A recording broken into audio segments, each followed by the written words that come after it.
Hi, I'm Kari, Hi, I'm Risa. and welcome to the modern age. Today we're in Midtown Manhattan, in very noisy Midtown Manhattan. And we're going to be visiting with Dr. Alex Tsui. He's a dentist. Yes, we love to eat, right? All Asians love to eat. So we need to know that we can eat what we want, when we want, for as long as we want. Let's see what he says. Cool, Come let's on go in.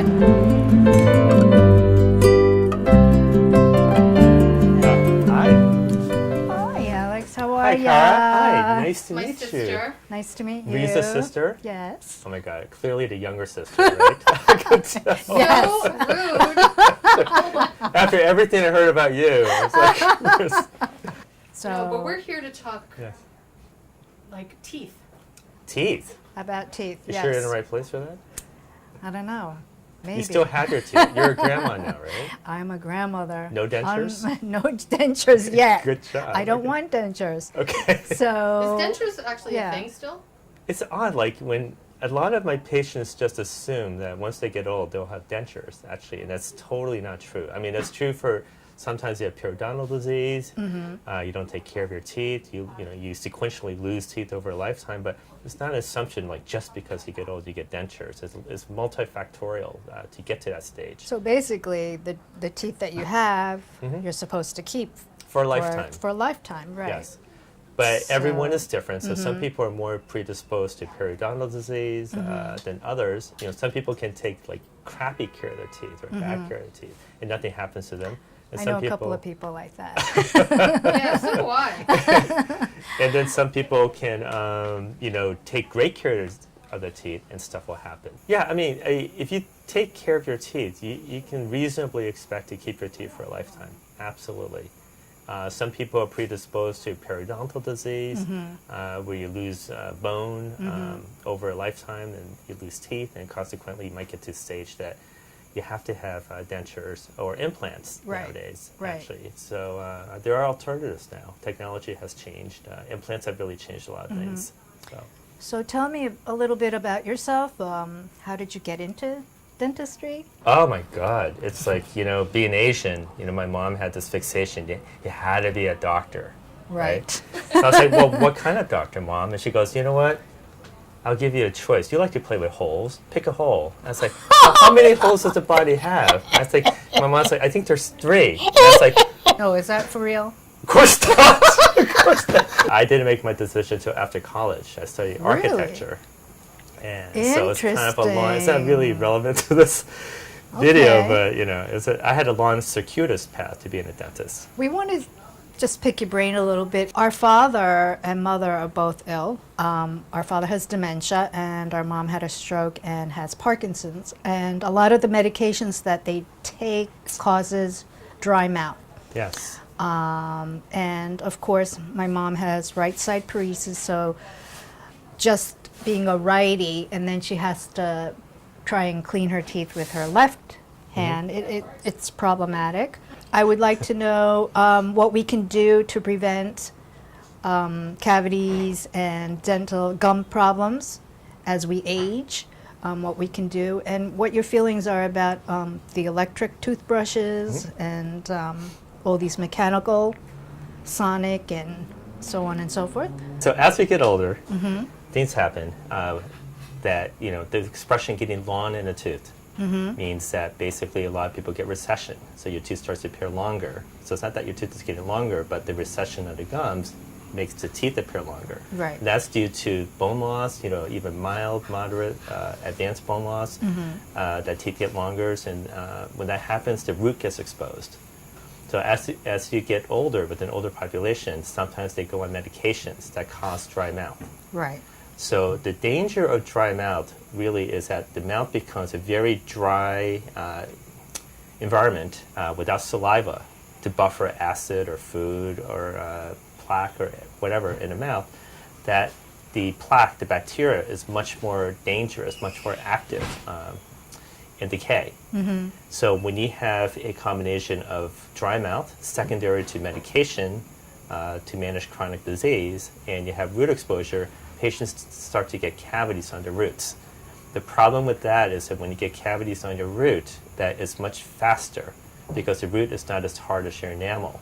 Right. So it can cause problems that the tooth can develop big cavities that might involve the nerve, whether you need a root canal or You lose the whole tooth. or you lose the whole tooth because the prognosis is hopeless to restore something because too much of the structure has been lost. Right. Right. So one thing I've noticed in some patients, of the medications currently used, the popular medications in this country, some do cause dry mouth. And to really address that, you have to have really good oral hygiene. That's the key. To keep your teeth as clean as possible, plaque-free, so that the bacteria cannot work overtime in your mouth when it's dry, so that you don't get these kind of root decay. Because especially if you're older, and let's say if you have Alzheimer's disease or dementia or something else, it is harder to treat those patients too. And it's not a healthy situation that if they get big cavities and they need that kind of care, it's hard. You need a dental office that can accommodate that, where you take them somewhere where a dentist can come. It's a whole host of issues with that. And then what do you do with the tooth afterwards? Right. Right. Why is someone with Alzheimer's dementia in particular challenging? Because sometimes I found from my experience, they're not capable of cleaning their teeth well. It's like oral hygiene is important because if you have the complication of dry mouth, you may not be able to have effective oral hygiene. And if you are, this doesn't happen to everyone. I don't want to make a blanket statement that just because you have dry mouth and you have recession, you're going to get cavities. But I've seen it enough in my practice that it can happen. So this is where aids such as electric toothbrushes are very helpful. Sometimes if you're not capable of brushing your teeth well yourself, an electric toothbrush such as a Sonicare can do a great job because you can just kind of position it and it'll do its work for you. So actually, I'm a big advocate of electric toothbrushes in an elderly or compromised population. Our mom, we have aides that help her with the oral hygiene, and she is now taking fluoride, which is poured into a tray that fits her. Every night, and that seems to really help with the teeth that she has, the few teeth that she has in her in her mouth, to stay intact, because the fluoride is really remineralizing her enamel. Right, that is true. It can help prevent root decay, remineralize the enamel, and that's a great adjunct therapy to do. I think the key really is the oral hygiene. And oral hygiene has other implications too. There is a link between periodontal disease, or plaque in your mouth, and heart disease. Oh, really? Oh, yes. If you have periodontal disease or a lot of plaque in your mouth, any bleeding in your mouth will introduce a large amount of bacteria into your bloodstream, and this bacteria can cause like a low-level inflammation in your blood vessels. It's been linked to atherosclerosis. I know what you mean. You know what I'm talking about. But there is a linkage to heart disease. Yeah, atherosclerosis. Because plaque has a massive bacteria on top. So, and that plaque will irritate your gums, and they're not pink and healthy. They'll bleed easily. Sometimes you brush and floss, the bacteria will just get introduced into your bloodstream, and then stuff can happen. It's just not healthy. So oral hygiene, even for a younger person, is important, but especially true for an older person. Absolutely. How do you feel about diet and sugar? You know, you hear sugar is no sugar. Sugar is bad, right?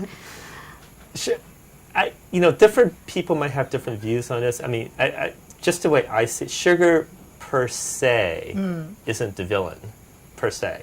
What happens is that a sugar is broken down in the mouth, and one of the byproducts of the breakdown is lactic acid that eats away at your tooth structure. So if you don't have, so you need a couple of things in your mouth for this to be bad. You need the bacteria in your mouth, you need the substrate, which is the food,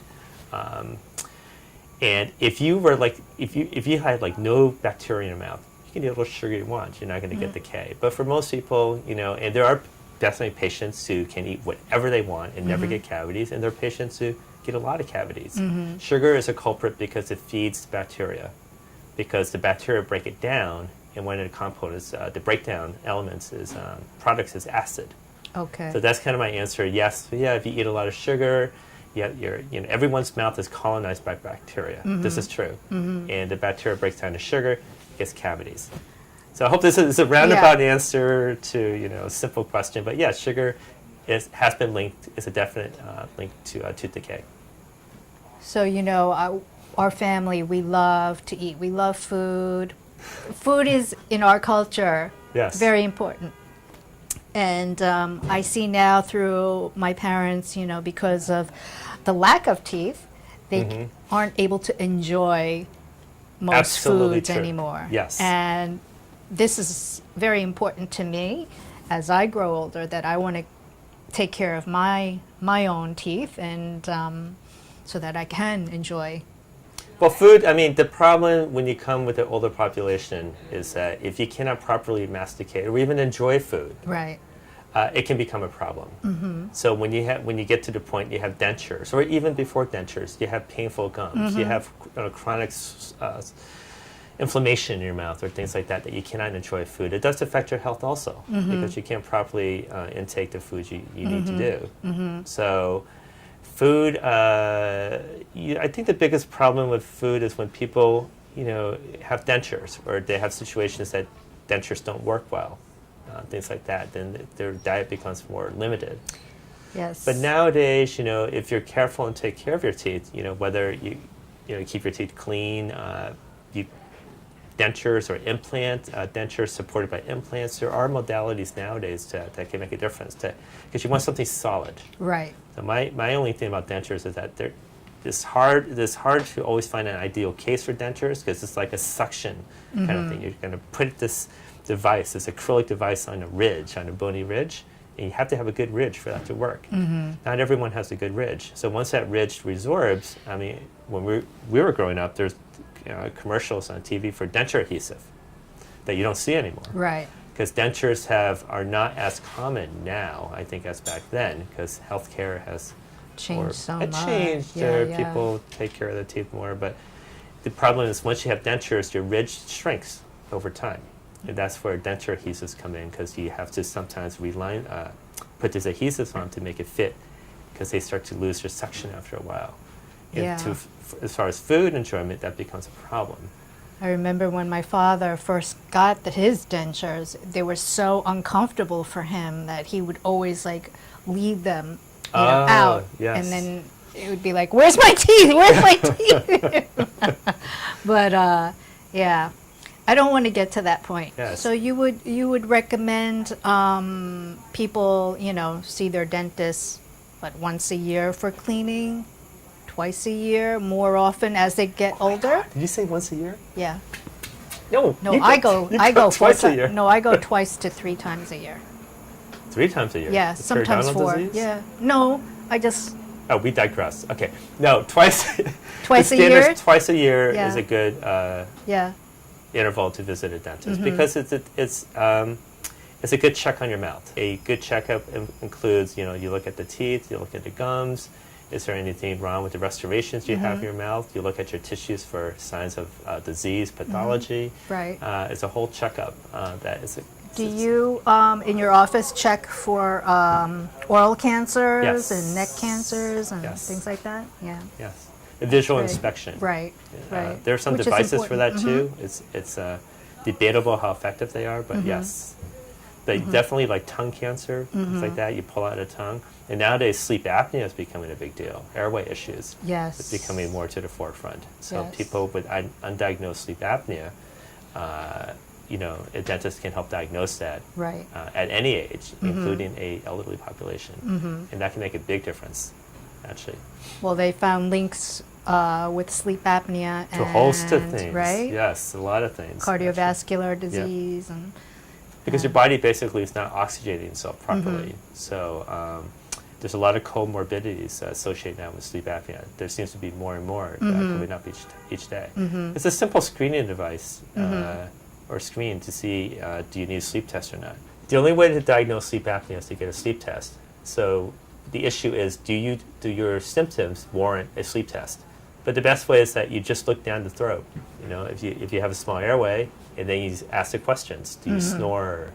do you grind your teeth? Do you see tooth wear? Does someone say they hear you stop sleeping, stop breathing? These are reasons to seek a sleep test.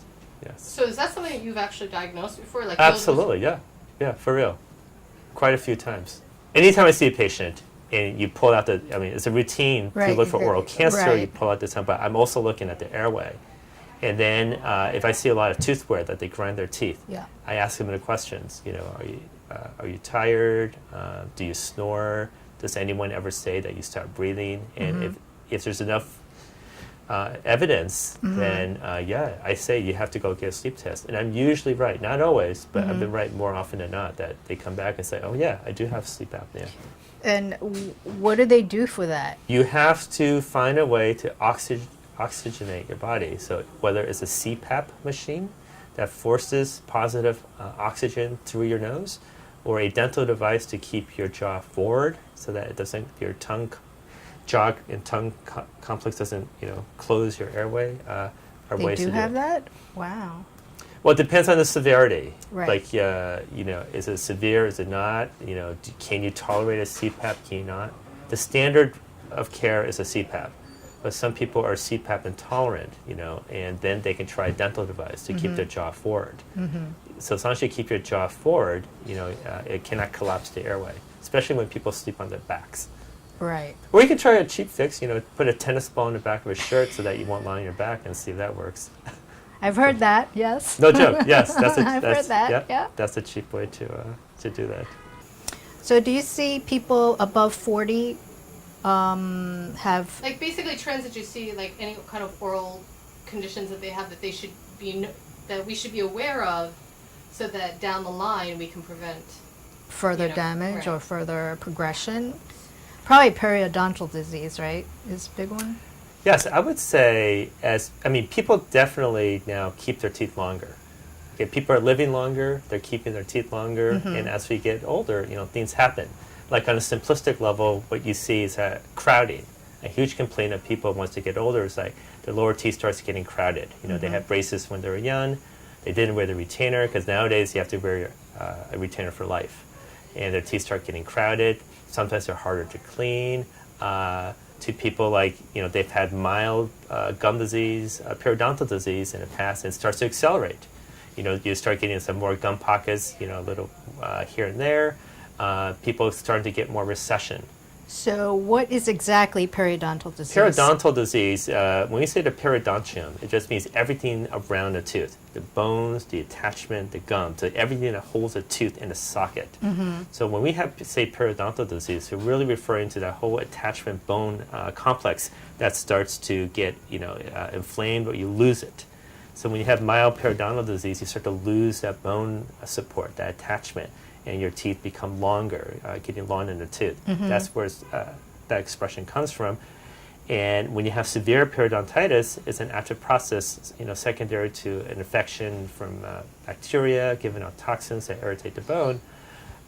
You can lose teeth when it becomes advanced enough. So there's stages that you start having periodontal disease. Is it mild? Is it moderate? Is it severe? These are things you should seek to control in your life to minimize the risk of losing teeth. Keeping your teeth clean. Other issues, I think, on a psychosocial level, patients 40 and above, it's like all of a sudden people notice their teeth get darker. And I've noticed a lot of people, bleaching has become very popular. More from the sense of self-esteem. You want to look younger, you want your smile to pop more. You don't have to put veneers or crowns on your teeth. You can just take your teeth and bleach them, and that's a great, psychosocial benefit for people to have that. But also people start picking up chronic disease as they get older, and I see this in my population. And then you have the risk of dry mouth medications, things happen, or have patients have cancer. They start going through cancer treatment, and all of a sudden dry mouth becomes a real issue. And that becomes very difficult to deal with because you don't want to do an extraction. Or they have bone treatment. And so you have to do everything you can to prevent that. And also wear. People who grind their teeth, that's uncontrolled, they don't wear night guards, or things that over time, as they get older, the wear effects start to become more apparent. Your teeth get shorter, you crack teeth more, things can happen. So it's just like, teeth are like cars. You have a car long enough, you drive it hard and fast and long, things happen. The same Right. with teeth. Because sometimes people think like, wow, why is it happening to my teeth? Or aren't teeth impervious? You know, Right. they're not like steel. Things Right. can happen to them. Right. Or with cavities, it's like, wait, how, do I really have a cavity? It doesn't hurt. Most cavities, you don't feel anything. This is why it's important to have checkups, because Right. as your teeth get longer or you get on some medications, you don't know when you get cavities because the nerve in the tooth is right at the center. I'd say 95% or 90% of cavities patients have, they don't know, they don't feel it. But there's this thought that I would feel it. So it's not like your soft tissue that you scrape your skin or your arm or Right. your leg. Of course you feel that because it's Right. very different. Your tooth is a hard object, so you don't Right. feel it. So that's why I think it's important, especially if you have these factors, dry mouth especially, or just recession, or you have a lot of fillings in your mouth, restorations. Sometimes people think a filling should last forever. It would last forever if it wasn't in your mouth, because you eat with it, you bite on it, you know, there's an acid attack, it's dry, it's wet, you know, Right. a lot of things happen to a filling. So over time, you know, you should just have routine checks that they're okay. Right. You know. Right. Of course, this is all out the window when you have people who don't have any cavities. So those are things that can happen as you get older, actually. So one thing that technology I think has changed for patients 40 and older is that when we were young, we didn't have, you know, you had bridges. Right. You miss a teeth, you place a bridge. Or you lose all your teeth, you have an implant. I mean, a denture. Crown or Crowns. right. Nowadays, implants have changed a lot as you get older because you can replace teeth with implants. So that's one thing technology has changed. That, you know, it gives you more options now as you get older. Let's see how brave her sister is.